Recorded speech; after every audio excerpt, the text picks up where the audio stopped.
I have a international business degree from University of Ottawa while we were in the last financial crisis, right? And I was, 1920 back then, sitting in your classroom and your teachers teaching you the business model that led to the financial crisis.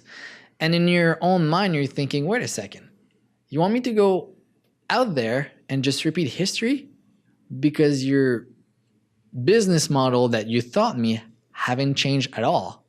Yeah. Right?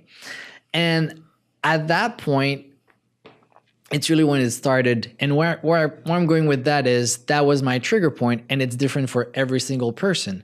Now,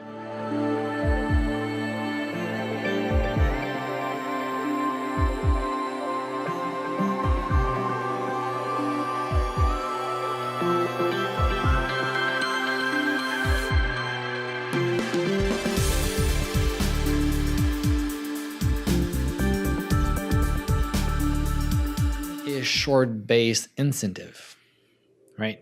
So next quarter, next year, if you have a 5-year plan and you're thinking ahead, and if it's 10 years where you're hoping that's going to happen because there's so much in between. So much volatility. Exactly. To walk them through. But it's really to understand that sustainability is not a cost. It's really a long-term investment that will bring you an ROI, not only to monetize on it, but also have a positive impact on the social and environmental performance of your company. Interesting to me is we don't even know a t-shirt. What's the environmental impact of a sweater or a t-shirt? Don't even think about it.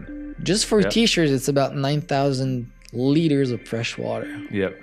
But people don't know that. That includes manufacturing the cotton, that includes dyeing it, and all the waste from dyeing it, which is a completely different topic. But when you see red, yellow, and green rivers in China, just because there's no process at all, it's just flushed out in the river, it is pretty bad.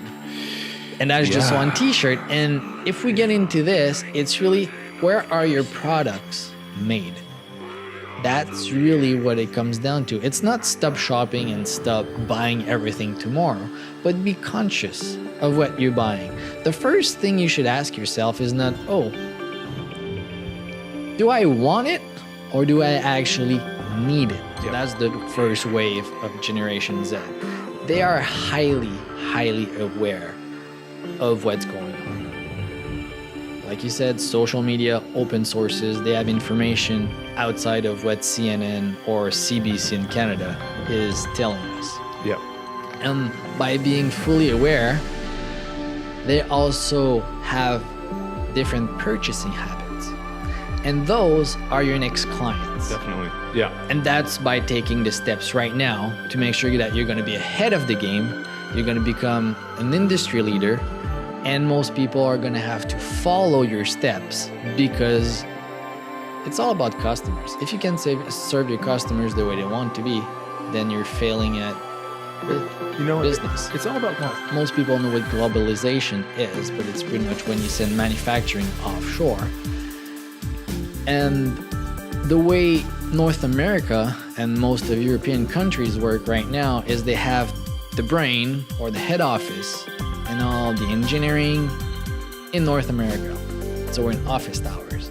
But all the manufacturing happened overseas. But what we're seeing with new technology, and I'll take solar panel as an example, China is now the most important producer, investor, and customer of solar panels. So if we're not tapping into renewable energy at all, when LNG is over and there's solar panel or windmills or everything everywhere, we're going to have a long time transitioning towards that. I agree with this. It's not going to happen over time. But when it's done, if we're not tapping into it, what's left for us? They don't need